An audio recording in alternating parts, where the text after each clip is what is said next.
sebagai pemimpin sekolah, saya ingin mengajak semua rakan-rakan untuk membentuk murid sejahtera yang mempunyai sasiah, emosi dan gaya hidup yang positif. Terdapat 5 ciri murid sejahtera. Pertama, sihat dari segi fizikal dan mental. Murid-murid perlu menjaga kesihatan diri, mengamalkan gaya hidup sihat dan mempunyai minda yang sentiasa positif. Kawan-kawan stres ke hari ni? Jangan stres-stres.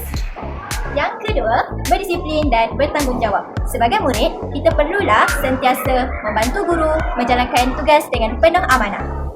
Yang ketiga, mempunyai emosi yang stabil.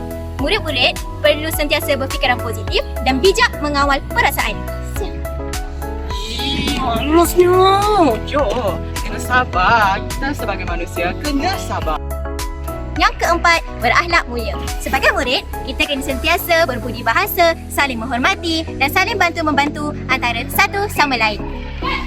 Yang kelima, aktif dan berdaya saing. Murid-murid perlulah melibatkan diri dalam pelbagai aktiviti sama ada di sekolah ataupun di luar sekolah seperti mereka. Baiklah kawan-kawan perlulah amalkan ciri-ciri ini supaya dapat melahirkan generasi yang berkualiti, cemerlang, gemilang dan terbilang.